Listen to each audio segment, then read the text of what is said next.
जनता के विकास के लिए, धूलिया की तरक्की के लिए कोई बात उनके जबान पर नहीं आती। 5 साल में इस शहर में, इस विधानसभा में अमन रहा। यहाँ पर हिंदू मुसलमान के झगड़े नहीं हुए।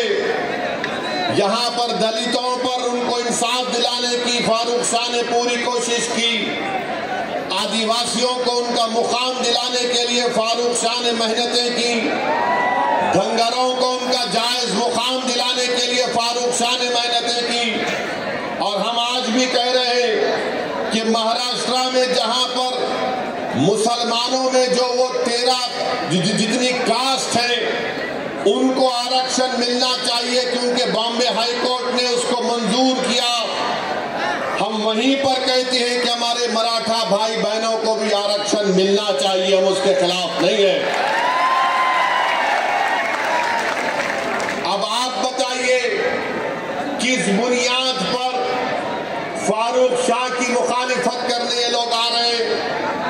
मैं आपको बताना चाहूंगा मेरे अजीज दोस्तों और बुजुर्गों, फारूक शाह ने सिर्फ मुसलमानों का काम नहीं किया, फारूक शाह ने मुसलमानों का काम किया, हिंदू भाई बहनों का भी काम किया, दलितों का भी काम किया, हमारे बौद्ध मजहब के मानने वालों का काम किया, कोली बरादरी का काम किया, धंगर बरादरी का काम किया।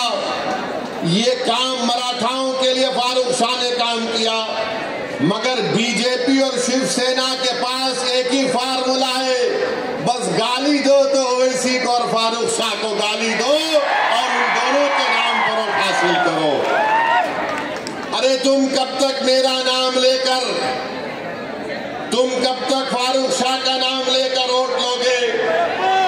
अरे क्या तुम्हारे घर में कोई और नहीं दिख रहा हमारे सिवा तुम लोगों को?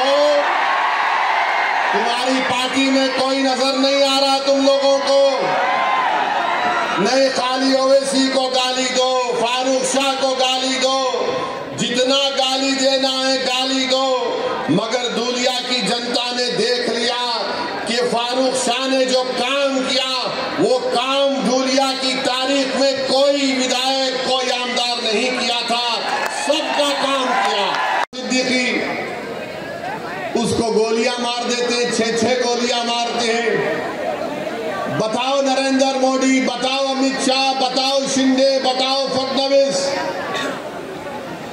कैसे बाबा सिद्दीकी की मौत हो गई? अरे बताओ अजीत पवार, वो तो तुम्हारी पार्टी का था, तुम अपनी पार्टी के आदमी को नहीं बचा सकोगे तो तुम अपने आप को कैसे बचाओगे? नहीं, हम इतने दिन में पकड़ के दिखाएंगे। किसको पकड़े तुम? कहां है असल करने वाला? तो हर 2 दिन को मीडिया में आता पुलिस वहां गई, पुलिस यहां गई, पुलिस वहां गई। अरे क्या महाराष्ट्र की पुलिस बड़ी काबिल पुलिस है। महाराष्ट्र के पुलिस का इंटेलिजेंस नेटवर्क बहुत स्ट्रांग है, मगर क्योंकि मोदी का राज है इसलिए महाराष्ट्र की पुलिस को कमजोर करके रख दिया गया। और इसी कमजोरी की वजह से आज आप देखते हैं कि जुल्म पे जुल्म हो रहा है, जुल्म पे जुल्म हो रहा है। बाबा सिद्दीकी को क्यों मारा गया? किसी के पास जवाब नहीं है। कोई बोलता है कोई जेल में बैठा है उसने मार दिया, कोई बोलता है नहीं वो फुला झगड़ा था उसने मार दिया। अरे सवाल ये पैदा होता है कि मारने वाले के पीछे दिमाग किसका है? वो दिमाग कौन है?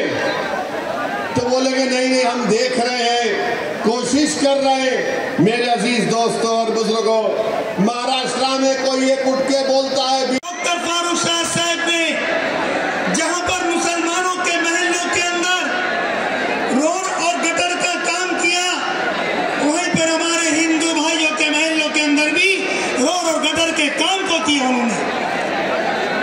जहां पर अगर उन्होंने लाइट वगैरह के काम किया मुस्लिम महलों के अंदर, तो वहीं पर हिंदू भाइयों के महलों के अंदर भी काम किया। बाबा सियासत, तरक्की के शहंशाह, आली जनाब इज्जत माब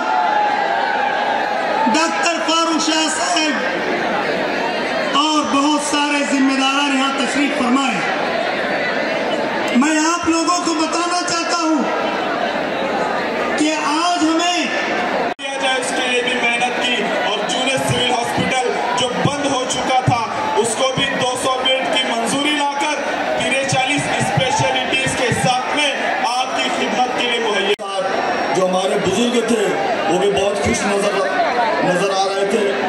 उसके बाद जो हमारी ख्वातीन का ये माहौल था कि उनकी खुशी का ये ठिकाना कि वो अपने हाथों में बेलन और थालियां लेकर जश्न मना रही थी।